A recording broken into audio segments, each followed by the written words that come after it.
And now let's move to the United Kingdom again, where our next speaker is ready.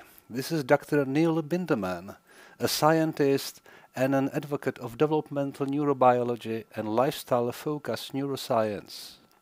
He is trained in immunology at the University of Glasgow and completed his PhD at the University College London.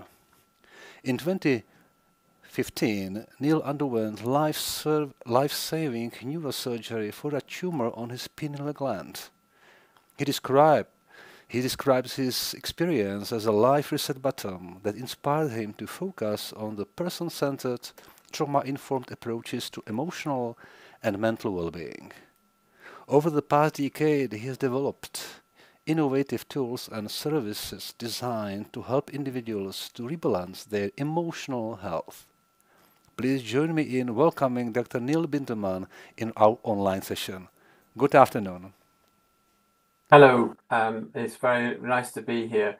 I'm just going to share my screen and I will also be playing my talk out as a video. So I shall just click a few buttons and press the share button. So now you should see, and I will press the play button for you to hear the talk. Hello, my name is Neil Bindemann, and I'm absolutely thrilled to be here with you today and to have this opportunity to talk to you about some of the evidence to explore how correcting an imbalance in emotional health can help us in rebalancing our immune system. But for some of us, we may not have heard of this term emotional health before. And so I think it's important to explore what it actually is. And to do that, let's look at what emotions are. Emotions, as defined in this slide, are just a complex experience of consciousness, bodily sensation, and behavior. And actually, it was back in 1997 when Dr. Candace Pert, neuroscientist in America, who discovered the opioid receptor, really brought the significance of emotions to the fore in terms of the nature of emotions being chemical. And here she talks about the fact that it's about releasing molecules that produce from body cells across the brain and spine, and that this can lead to changes in the person's feeling of well-being. But what triggers that release? What triggers their release, I should say?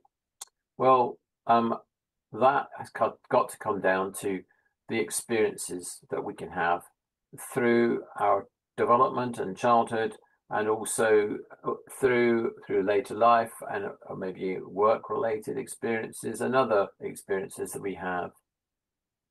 But those emotions, we need to explore how we perceive those experiences. And generally, we tend to group them into positive and negative emotions. But they have a purpose as well, and I think that can often get forgotten. Those emotions, they can drive our actions, and they tell others that we may be dealing with stresses, and they obviously tell others how we're generally feeling in terms of whether we've got smiles on our faces, etc.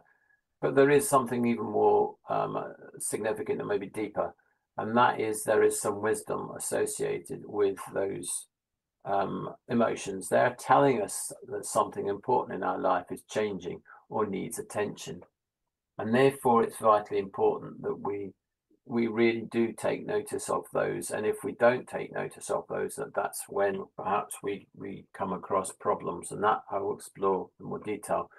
But that wisdom is something that we've come to see as emotional intelligence. And that wisdom, well, when we look at it, it's relating to survival in many ways. And if we turn the positive and the negative around and we look at it from a point of view safe and secure, or fight or flight, then we can see perhaps that the function of our emotions are more significant as well. But what is it then what do we mean by emotional health? Well, it is that uninterrupted two-way bi-directional relationship that enables the timely and appropriate free expression of all emotions, nourishing our health and wellness, i.e., we must allow those emotions to be expressed. and it's when we don't allow those that perhaps we have an issue. Well, what, if anything, can impact our emotional health? Well, it was back in 2020 when we began to run a survey, and it was a very significant survey that looked and brought together over 600 lived experiences. And in that survey, we asked them if they could share with us emotion words were important to them. And at the same time, we asked them if they had some form of experience, a major life event. And we split that into two categories of those who'd had trauma and those who didn't.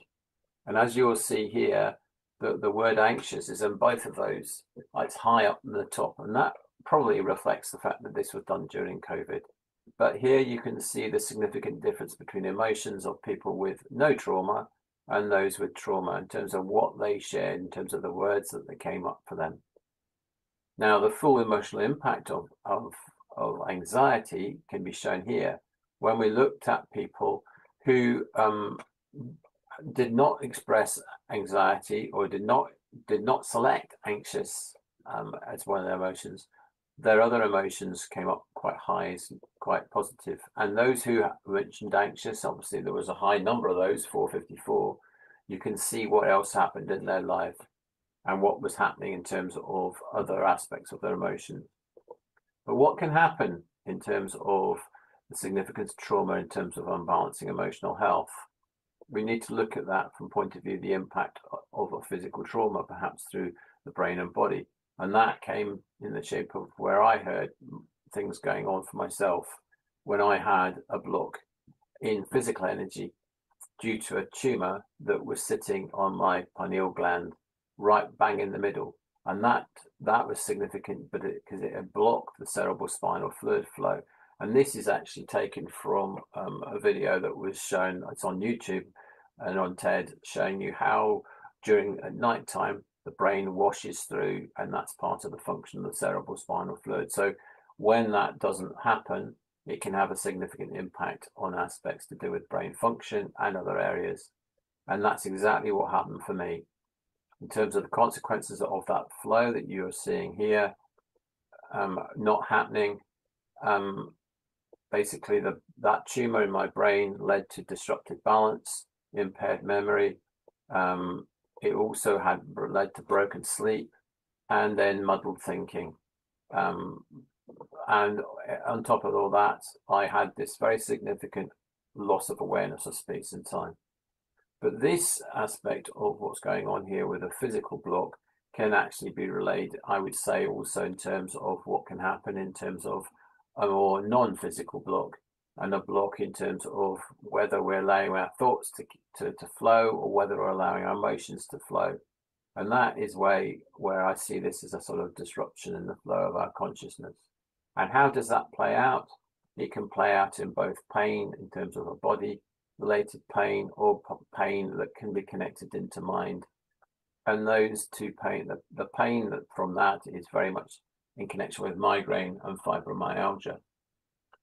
How does the science tell us this about migraine and fibromyalgia? Well, this is where the research has come in from point of view of CGRP and the work that's been going on in that for quite a few years now. And you will see in this graph that CGRP is a very, very major vasodilating peptide. It binds to cells across the body, and it also is related to the release into the body in terms of stress and anxiety. What I'm going to quickly go through here is to show you that I've been involved in some research with CGRP in my PhD, showing that it actually binds to cells in the immune system and also cells of the central nervous system as well. And then earlier in 97, we know that the link with migraine has started when Michael Moscovitz was looking at the link between the migraine and the trigeminal nerve. And as I said earlier, my PhD showing you here is some illustration of CGRP flowing through the axons in the nerves, in the sciatic nerve, and also where it binds to the cell receptors of macrophages. Now, How does this tell us about the significance in terms of emotional health and also in the immune system? Well, it actually starts from point of view of the dental bite plate, which again does connect into the trigeminal nerve, because the dental bite plate is something that's used a lot for stress and anxiety in terms of teeth grinding. And as you'll see here, some papers highlighting the link between bruxism and PTSD, and obviously then the emotional issues related to PTSD in terms of childhood and in migraine. And here you can see problems in terms of connection between emotional health and the history of migraine as well.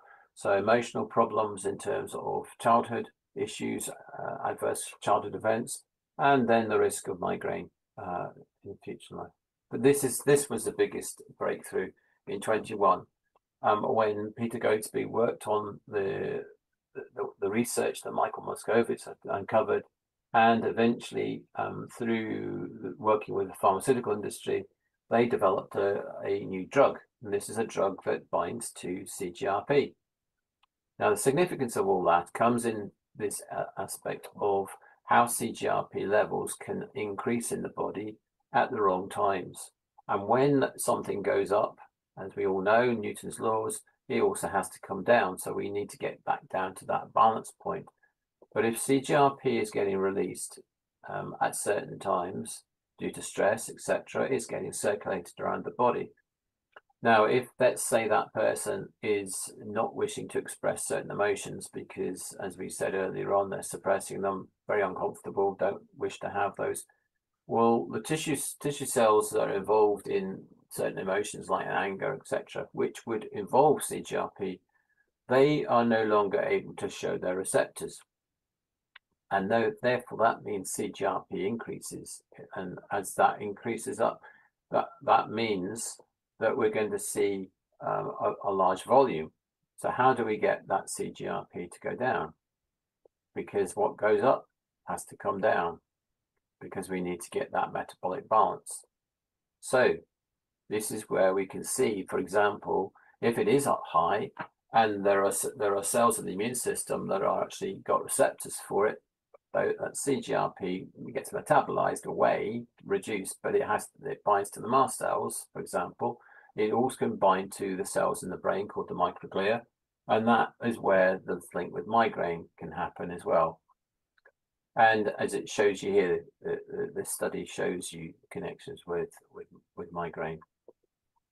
So this is also just coming to the end to demonstrate how there is now also a link with fibromyalgia and the same molecule. And I'm just going to end by just explaining that this work I've gone through today is very much focused on a shift in what we know, what used to be called the germ theory, in terms of the role that this has and significance to the immune system, and the fact that more and more work is now showing that that was wrong, and we now have something called the host theory, and that therefore this is very significant when it comes to understanding how the immune system can get out of balance, etc., due to emotional health. So thank you very much for listening. And if there are any questions, I am very happy to take them.